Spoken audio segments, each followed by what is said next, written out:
हरे कृष्णा। कृष्ण जी की बाल लीलाओं की कथाएं सुनना तो हर किसी को अच्छा लगता है, और लगे भी क्यों ना।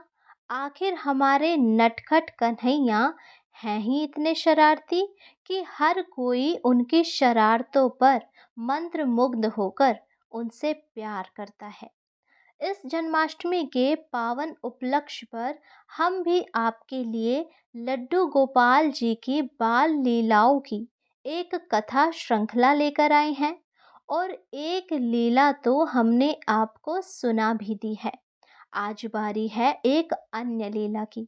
यदि आपने वो पहली कथा नहीं सुनी तो लिंक डिस्क्रिप्शन में है, आप वो कथा भी अवश्य सुन लें। तो आइए सुनते हैं एक अन्य लीला और हो जाते हैं मग्न श्री कृष्ण जी के प्रेम में।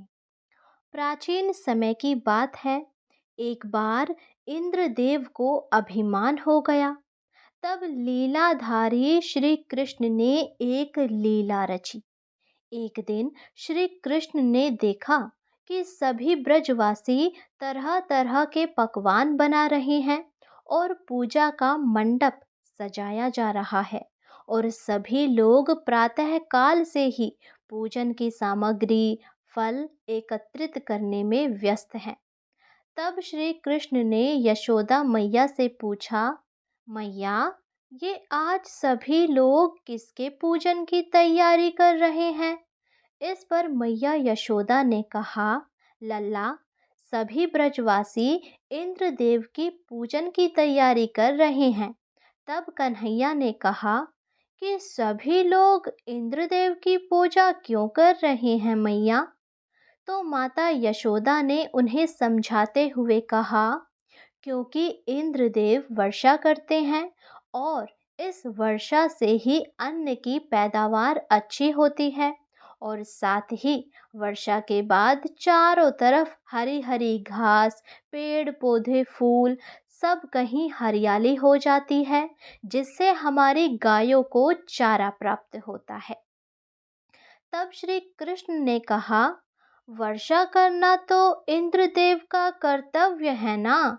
यदि पूजा करनी है तो हमें गोवर्धन पर्वत की करनी चाहिए, क्योंकि हमारी गाय तो वहीं चरती है, और हमें फल, फूल, सब्जियां आदि सब कुछ तो गोवर्धन पर्वत से ही मिलता है ना मैया। इसके बाद क्या था, सभी ब्रजवासी इस पर चिंतन करने लगे, और ये बात कहीं ना कहीं कृष्ण जी की सच भी थी। अब सभी ब्रजवासी इंद्रदेव की बजाय गोवर्धन पर्वत की पूजा करने लगे। इस बात को देवराज इंद्र ने अपना अपमान समझा और क्रोध में आ गए।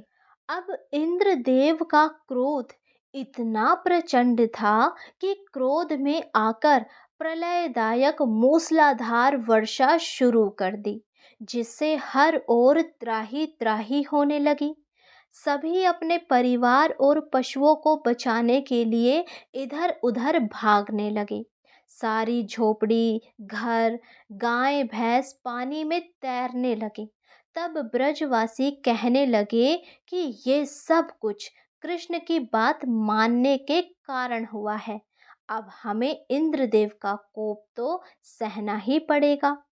भगवान कृष्ण ने इंद्रदेव का अहंकार दूर करने और सभी ब्रजवासियों की रक्षा करने हेतु गोवर्धन पर्वत को अपनी उंगली पर उठा लिया। तब सभी ब्रजवासियों ने गोवर्धन पर्वत के नीचे शरण ली। इसके बाद इंद्रदेव को अपनी भूल का एहसास हुआ, और उन्होंने श्री कृष्ण जी से क्षमा याचना की। इसी के बाद से गोवर्धन पर्वत की पूजन की परंपरा आरंभ हुई। तो बोलो हाथी घोड़ा पाल की, जय कन्हैया लाल की। यदि आपको कान्हा जी की ये अद्भुत लीला अच्छी लगी हो तो हमारे चैनल को सब्सक्राइब करें, वीडियो को जितना हो सके शेयर करें।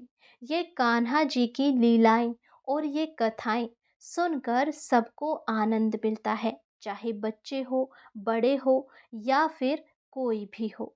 सबको कृष्ण जी की ये कथाएं परम सुख की अनुभूति कराती है। यदि आप भी आगे ऐसी ही कथाएं सुनना चाहते हैं तो चैनल सब्सक्राइब करके बेल आइकन ज़रूर दबाएं, क्योंकि जन्माष्टमी तक आपको रोज़ कान्हा जी की ऐसी लीलाएं सुनने को मिलती रहेगी। राधे राधे।